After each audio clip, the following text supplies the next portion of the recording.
നമസ്കാരം. ഇന്ന് നമ്മുടെ 55-ാമത്തെ എപ്പിസോഡാണ്. ഇതിൽ ഞാൻ പറയാൻ പോകുന്നത്, ഞാൻ ഈ കഴിഞ്ഞ ദിവസം വേടനെക്കുറിച്ചൊരു എപ്പിസോഡ് ചെയ്തു.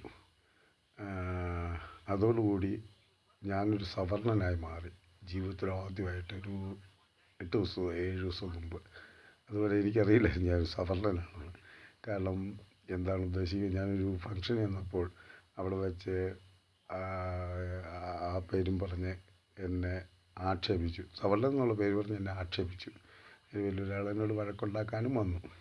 അപ്പം ഞാനിത് പറയാൻ ഇപ്പോൾ ഉള്ള കാരണം എന്ന് പറഞ്ഞാൽ, എല്ലാവരും പറയുന്നത് വേടൻ ഭയങ്കര കഴിവുള്ള ഭയങ്കര പാട്ടുകാരനാണെന്നൊക്കെ.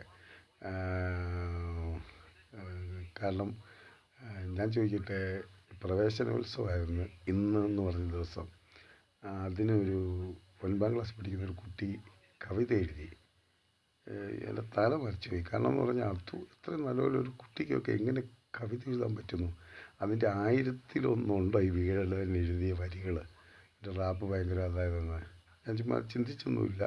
ഞാൻ ചുമ്മാ 4 വരികൾ ഞാനിങ്ങനെ, എവിടെയാണ് അതിനകത്ത് സംഗീതം ഇരിക്കുന്നത്?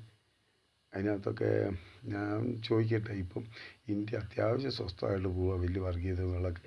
കേരളത്തെയാണ് ഏറ്റവും വലിയ ബുദ്ധിജീവിയായ വിവേകാനന്ദൻ പോലും കേരളത്തെ ഭ്രാന്താലയം എന്ന് വിളിച്ചത്, അല്ലാതെ ഇന്ത്യ മൊത്തത്തിലില്ല. ഇത് അതായത് ലോകം മൊത്തം കറങ്ങിയിട്ടുള്ള ഈ അതിനകത്തെ പല ഇതിലും പറയുന്ന അയാളുടെ പാട്ടുകളിൽ പറയുന്ന, പയ്യൻ്റെ പാട്ടുകളിൽ പറയുന്നത് മൊത്തം വിദേശത്തെ ദാരിദ്ര്യം അനുഭവിക്കുന്ന, യുദ്ധം അനുഭവിക്കുന്ന സ്ഥലങ്ങളെക്കുറിച്ചാണ്.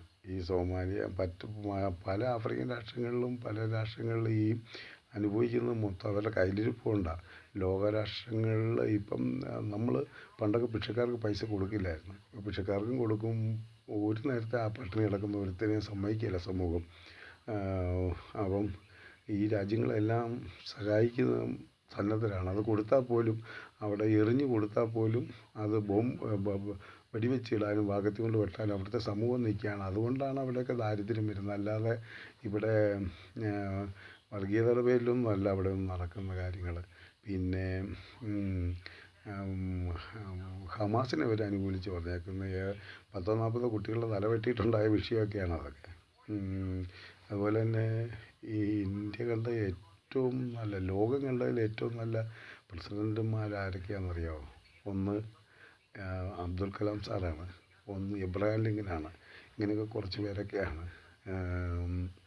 അതുപോലെ തന്നെ ഇന്നത്തെ ഇന്ത്യയുടെ പ്രസിഡൻറ്റ് ബഹുമാനപ്പെട്ട ആരാണ്, KR നാരായണ സാറിൻ്റെ, അദ്ദേഹം ഇന്ത്യൻ പ്രസിഡൻ്റ് ആയിരുന്നിരിക്കുമ്പോൾ തന്നെ അദ്ദേഹത്തിൻ്റെ സഹോദരങ്ങൾ പാടത്ത് പണിയെടുക്കുകയായിരുന്നു. അപ്പം അത്രയും സത്യസന്ധരായ ആൾക്കാരൊക്കെ ഉണ്ട്. ഞാൻ ഈ പാട്ടുകളെക്കുറിച്ച് പറയുകയാണ്. ഏത് രാജ്യത്തിന് വേണ്ടിയിട്ടാണ് ഞാൻ ഇത് പറയാൻ കാരണം? കൃത്യമായൊരു ഇതുണ്ട്.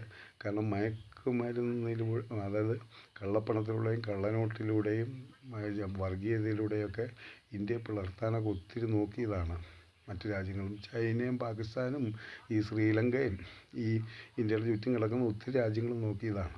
ഇങ്ങനെയൊക്കെ നോക്കിയതാണ്, ഒന്നും നടന്നില്ല. എന്നിട്ടാണ് മയക്കുമരുന്നിലേക്ക് വയ്ക്കുക. മയക്കുമരുന്നൊക്കെ ഏകദേശം നശീകരണാവസ്ഥയിൽ എത്തിച്ചിട്ടുണ്ട് ഈ കേരളത്തിലൊക്കെ. പിന്നെ ഇപ്പം ഇനിയും വർഗീയത ഇങ്ങനെ ചെയ്ത് പോയിട്ട് ഇതൊക്കെ ചെയ്യാനാണോ പ്ലാന്? ഇവിടെ തമ്മിൽ തല്ലും ഇതൊക്കെ ഉണ്ടെങ്കിൽ ഏറ്റവും ബുദ്ധിമാന്മാരുടെ നാടാണ് ഈ കേരളം. അവിടെ ഇങ്ങനെയൊന്നും കുത്തിവെച്ചത് ഏത് രാജ്യത്തിന് വേണ്ടിയിട്ടാണ്? മാത്രമല്ല, എനിക്കൊരു ഭയങ്കരമായൊരു സംശയമുണ്ട്. ഈ ഒരു പ്രോഗ്രാം അവതരിപ്പിച്ചാൽ എനിക്ക് തോന്നുന്നത് വലിയ വലിയ ട്രൂപ്പുകളൊക്കെ ഉണ്ട്. അവർക്ക് എത്ര ലക്ഷം രൂപ മേടിക്കുമെന്നൊക്കെ, അവരൊക്കെ ടാക്സൊക്കെ അടച്ചാണ് വിദേശത്ത്.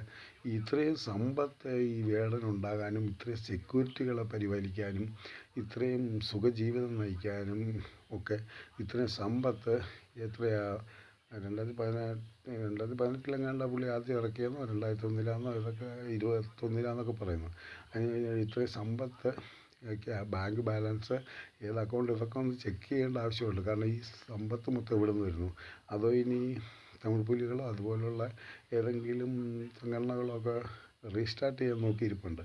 ഇനി അവരുടെ വല്ല പൈസയാണോന്നും ഏത് രീതിയിലാണെന്നും എനിക്കറിയത്തില്ല. ഞാൻ വ്യക്തമായിട്ട് പറയുകയാണ്, ഇന്ത്യയിൽ സ്വസ്ഥമായിട്ട് ജീവിച്ചുകൊണ്ടിരിക്കുകയാണ്. ഇതിനകത്ത് ഏറ്റവും നല്ല തുരുപ്പ് ചീട്ടാണ് വർഗീയത. എൻ്റെ കാഴ്ചപ്പാടിൽ ഞാൻ കണ്ട എനിക്ക് 50 വയസ്സ് കഴിഞ്ഞിപ്പം. ഇത്രയും കാലം ഞാൻ സവർണനായി എനിക്കറിയില്ല. കാരണം എൻ്റെ 3 മക്കളെയും ഞാൻ ജാതി ഇല്ല എന്നും പറഞ്ഞ് ഞാൻ വളർത്തിയ ആളാണ് ഞാൻ. മരണത്തിൽ പോലും ഈ അന്ധവിശ്വാസങ്ങൾ വരാതിരിക്കാൻ വേണ്ടി ഞാൻ എൻ്റെ ബോഡി മെഡിക്കൽ കോളേജിൽ എഴുതി വച്ചേക്കുന്നവനാണ് ഞാൻ. കാരണം എന്നെ കുറിച്ചിടാൻ ആരും ഇല്ലാത്തതുകൊണ്ടൊന്നുമല്ല, ഞാനങ്ങനെ ചെയ്തവനാണ്. അപ്പം ഇതിൻ്റെ പിറകിലൊക്കെ ആരാണെന്ന്, ഞാൻ BJPക്കാരനല്ല, ഞാൻ മാർക്സിസ്റ്റുകാരനല്ല, കമ്മ്യൂണിസ്റ്റുകാരനല്ല, ഞാൻ കോൺഗ്രസ്സുകാരനല്ല, ഒന്നുമല്ല. അപ്പം ഈ തമിഴ് പുലികളൊക്കെ അനുഭവിക്കേണ്ടി വന്നെന്നൊക്കെ പറഞ്ഞു കഴിഞ്ഞാൽ ഒരിക്കലും അവർ നശിക്കപ്പെടില്ലായിരുന്നു. കാരണം ഒരു പാവമായ ഒരു നല്ല വ്യക്തിയായ രാജീവ് ഗാന്ധിയെ കൊന്നിട്ടാണ് അവരില്ലാതായത്. ഇല്ലായിരുന്നെങ്കിൽ സംഘടന ഒന്നും നശിച്ചു പോകില്ലായിരുന്നു. അപ്പോൾ ഇതാർക്ക് വേണ്ടിയിട്ടാണ് അവിടുത്തെ ഈ എല്ലാ രാജ്യങ്ങളും ഇങ്ങനെ നിൽക്കുമ്പോൾ ഇവിടെ ഇങ്ങനെ വർഗീയത എരിവ് ഉണ്ടാക്കരുത്. കവിതകളുടെയും ഒരുപാട് കവിതകളും പാട്ടുകളും ഒക്കെ കേട്ടിട്ടുള്ളതാണ്. കുറേ ഇപ്പം ഡോണ എന്നും പറഞ്ഞ് ഈ മൊബൈലിൽ തന്നെ ഒരിതുണ്ട്, 4 വരി പറഞ്ഞ് ചുമ്മാ നമ്മളങ്ങോട്ട് ഇന്നതാണ് ഉദ്ദേശിക്കുന്നതെന്ന് പറഞ്ഞ് കഴിഞ്ഞാൽ ഡോണയിൽ മ്യൂസിക് ചെയ്ത് ഇങ്ങോട്ട് തരും, റാപ്പ് മ്യൂസിക്കൊക്കെ ഫ്രീ ആയിട്ട് ഒരു സോങ് 3 മിനിറ്റിൻ്റെ. അതുപോലെ തന്നെ അത് പിന്നെ 450 രൂപ കണ്ട് റീചാർജ് ചെയ്താൽ ഒരു മാസം 4 പാട്ടുകൾ എടുക്കാം. പിന്നെ ഈ ടണ്ടെണ്ണം വെച്ച് ഇങ്ങനെയൊന്നും ചെയ്യരുത്. കാരണം ഇന്ത്യ ഇപ്പോൾ സ്വസ്ഥമായിട്ട് ഐക്യമായിട്ട് പൊയ്ക്കൊണ്ടിരിക്കുകയാണ്. ഇതിൻ്റെ ഇടയ്ക്ക് ഇവിടെ എവിടെയാണ് സമത്വം ഇല്ലാത്തത്? എല്ലായിടത്തും സാമ്പത്തിക സമത്വമുണ്ട്, ആരോഗ്യ സമത്വമുണ്ട്. ആരെയാണ് ആക്രമിക്കുന്നത്? പണ്ടങ്ങ് 100 കൊല്ലം മുമ്പ് അയ്യങ്കാളി സാറ് തന്നെ പറഞ്ഞിട്ടുണ്ട്. അന്നൊക്കെ അയ്യങ്കാളി സാറൊക്കെ ഇടപെട്ടെന്ന് പറഞ്ഞു കഴിഞ്ഞാൽ ആ മഹാനൊക്കെ അതൊക്കെ അപാര കഴിവുള്ള ബുദ്ധിയുള്ള ഒരു വ്യക്തിയായിരുന്നു. അദ്ദേഹം ഒന്നും ചിന്തിക്കാത്ത അവസ്ഥയിലേക്കാണ് ഈ പയ്യൻ പോകുന്നത്. അറിവില്ലായ്മ കൊണ്ട് എന്തോ ഇത്രയും ആരാധിച്ച് ഈ കൂട്ടങ്ങളൊക്കെ ഇതൊക്കെ ഇന്ത്യ വിരുദ്ധമാകരുത്, കേരള വിരുദ്ധമാകരുത്. അത് ഇങ്ങനെയൊക്കെ സമൂഹം ജീവിച്ചു നോക്കട്ടെ സ്വസ്ഥമായിട്ടും. ഞാൻ ആദ്യമായിട്ടാണ് ജീവിതത്തിലൊരിടത്ത് ഞാൻ സവർണനായത്. കാരണം ആക്ഷേപിക്കപ്പെടുന്നത്. കാരണം ഞാൻ ആ വീട്ടിൽ പോയി ആഹാരം കഴിച്ച് എല്ലാ കാര്യങ്ങൾക്കും എന്നെ ചേട്ടനായിട്ട് അവർ കരുതിയിരുന്നത് അവരെല്ലാം. അതിൽ എന്നെ മാറ്റി നിർത്താൻ ഈ വേടൻ കാരണമായി. കാരണം അതിലൊക്കെ ഒത്തിരി സങ്കടമുണ്ട്. ഇതിൻ്റെ പുറകിൽ സോഴ്സുകൾ അന്വേഷിക്കണം, ഇതിൻ്റെ അജണ്ട എന്താണ്, ഇത് പിന്നെ തുടരുന്നതിൻ്റെ അവസ്ഥ എന്താണ്. ഇനി ഒരു 20-25 പാട്ടുകൾ വെച്ചും കൂടെ ഇതാവും. അതിനുശേഷം ഒത്തിരി ഇങ്ങനെയൊക്കെ ശ്രമിച്ചവരെല്ലാം തകർന്നു പോയിട്ടുണ്ട്. കുറേ സപ്പോർട്ടൊക്കെ വരും. വീണ് പോകുമ്പോൾ ആരും കാണില്ല. കാരണം എന്ന് പറഞ്ഞാൽ ഇന്ത്യ സ്നേഹിക്കുന്നുണ്ട് ഇന്ത്യക്കാർ, ഏത് കാസ്റ്റും ആയിക്കോട്ടെ. ഇന്ത്യക്കാർ ഭയങ്കരമായിട്ട് ഇന്ത്യയെ സ്നേഹിക്കുന്നുണ്ട്. അതുകൊണ്ട് തന്നെ പറയണം, ആ കൊച്ചുകുട്ടി പ്രവേശനോത്സവത്തിന് പാട്ട് എഴുതിയ അതിൻ്റെ 1000-1 പോലും കൊള്ളില്ലാത്ത വരികളായി എഴുതി വച്ചേക്കുന്നത്. അത് ഞാൻ ഈ നാട്ടിലൊക്കെ, ഈ നാട്ടിലും കേരളം മൊത്തം തമിഴ്നാടൊക്കെ കിടക്കുന്ന ചുമ്മാ വഴിയിൽ നിന്ന് എന്നോട് ചോദിക്കും, ഞാനൊരു 10 വരി അങ്ങനെ പറഞ്ഞുതരാം. അത്രയേ ഉള്ളൂ ഇതിനകത്തെ കാര്യങ്ങൾ. ഒരു പോപ്പുലാരിറ്റി വെച്ച് അത് സാമ്പത്തിക നേട്ടത്തിനോ പോപ്പുലാരിറ്റിക്കോ വേണ്ടതാണെങ്കിൽ ഒരാളെ അങ്ങോട്ടും ഇങ്ങോട്ടും തമ്മിൽ തല്ലി വിളിച്ചൊന്നും ചെയ്യരുത്. ഇതിൻ്റെ സോഴ്സൊക്കെ അന്വേഷിക്കണം, ഇതിൻ്റെ ഉദ്ദേശം എന്താണെന്ന് അന്വേഷിക്കണം. അതെന്ത് ദോഷം വന്നാലും ഞാൻ മയക്കുമരുന്നിനെതിരെ പ്രതികരിച്ചു. ഇപ്പം ഞങ്ങളുടെ നാട്ടിൽ ഈ കേരളത്തിലൊക്കെ മയക്കുമരുന്നൊക്കെ കിട്ടാൻ ഭയങ്കര പാടാണ്. ഇപ്പോൾ അടുത്ത ഒരു തന്ത്രം കൊണ്ട് ഇറങ്ങിക്കാണോ വിദേശ രാജ്യങ്ങളുടെ സപ്പോർട്ട് പറ്റിക്കൊണ്ട്. ഈ പറയുന്ന രാജ്യങ്ങളിലെല്ലാം നടക്കുന്ന എന്താണെന്ന് ശരിക്കും അറിയാമോ?